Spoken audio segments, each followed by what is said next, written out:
Hello les amis, c'est la reco de la semaine et le thème c'est le sommeil. On l'a abordé au web atelier de la semaine dernière, manger pour bien dormir, mais je voudrais aller un peu plus loin.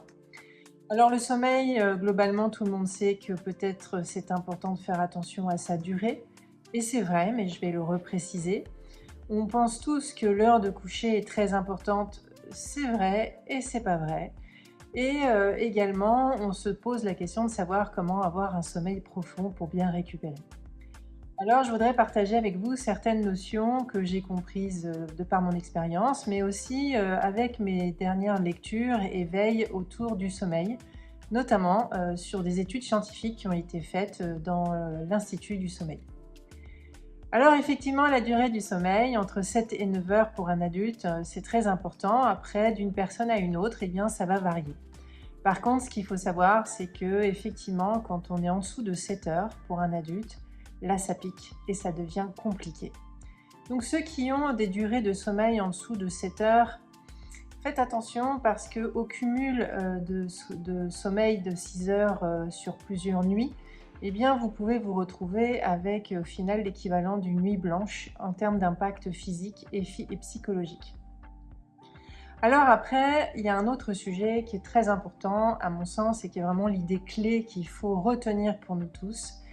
C'est que le sommeil, c'est une question de régularité, de rythme. Et ça, j'avoue que en écoutant ce professeur qui donnait ses derniers résultats, je le vis personnellement et je le comprends d'autant plus que je sens bien la différence entre le respect d'un rythme et celui d'un rythme plus décousu. Il explique quelque chose de très intéressant dont je n'avais pas conscience à l'époque, mais aujourd'hui je le comprends mieux. C'est qu'en fait, ce qui est le plus important, c'est pas tant le temps de sommeil, mais c'est en fait le temps d'éveil, c'est-à-dire le temps où nous sommes éveillés, nous fonctionnons et nous développons des choses. En fait, plus le corps est éveillé, plus il y a une pression qui va se mettre en place. Et globalement, c'est autour de 17 heures de pression autour du corps qu'on va rentrer dans son sommeil profond parce que cette pression qui continue tout au long de la journée sur ces 17 heures va faire qu'à un moment donné, biologiquement, le corps a besoin de se poser. En fait, on a une machine extraordinaire qui, sous ce rythme de pression, va en fait s'enclencher pour aller dans le sommeil. Et là, ça devient super intéressant parce qu'en fait, il est juste en train de dire, plus vous respectez votre temps d'éveil et plus vous aurez un sommeil profond. Et là, je ne vous parle pas de durée, je ne vous parle pas d'heure de coucher, je vous parle véritablement du respect de cette mécanique qui fonctionne très très bien. D'ailleurs, il explique que cette réalité, c'est une réalité biologique et que ce qui nous dérègle véritablement, c'est en fait nos vies sociales. C'est-à-dire que si on prend une période où on est en vacances, où on n'a aucune pression professionnelle, relationnelle, et qu'en fait on reprend un rythme normal, on peut constater naturellement que le corps va vouloir aller dans le sommeil tout seul. Il n'y a pas besoin de provoquer un instant, il n'y a pas besoin de se dire il faut absolument. En fait, naturellement, en étant en éveil, en pression, comme il dit, eh bien, le corps va à un moment donné nous passer le message en disant là, il serait temps de dormir. Du coup, ce qui est intéressant avec cette notion de pression d'éveil qu'a le corps, c'est qu'en fait, ce qui va devenir plus important, c'est en fait le rythme, la régularité de la manière dont on va se réveiller. Ce qu'il explique, c'est qu'il faut essayer d'avoir un rituel de lever. Le lever correspondant en fait au moment où le corps considère qu'il a suffisamment récupéré. Du coup, il insiste plus lourdement sur l'heure de lever que l'heure de coucher. Ce qu'il explique aussi, c'est que si on a une heure de lever qui est par exemple 7 heures du matin, eh bien, avoir un décalage d'une heure, par exemple le week-end se lever plutôt à 8 heures, pas de souci. Par contre, si on déborde d'une heure, eh bien là, il dit, là ça va être compliqué parce qu'on va dérégler toute notre mécanique entre l'éveil et le sommeil. La réalité en fait biologique de notre corps, c'est qu'en fait, il faut respecter notre rythme. Il faut avoir une régularité et c'est là la clé du succès du sommeil qualitatif. Bien évidemment, il peut y avoir d'autres facteurs qui viennent nous polluer. Et là, ce sur quoi il insiste, c'est de dire qu'effectivement, nos vies sociales viennent dérégler tout ça. Donc plus on est stressé, plus on est préoccupé, plus on est sollicité, plus on continue à la limite du moment où on va dans le sommeil, à faire encore travailler le cerveau, donc être en charge mentale, voire émotionnelle, eh bien, on vient dérégler les choses. Lui, ce qu'il évoque surtout dans cette dérégulation sociale, c'est le fait que l'on va alterner des rythmes très différents de coucher-lever et que c'est ça qui nous met dans le mur.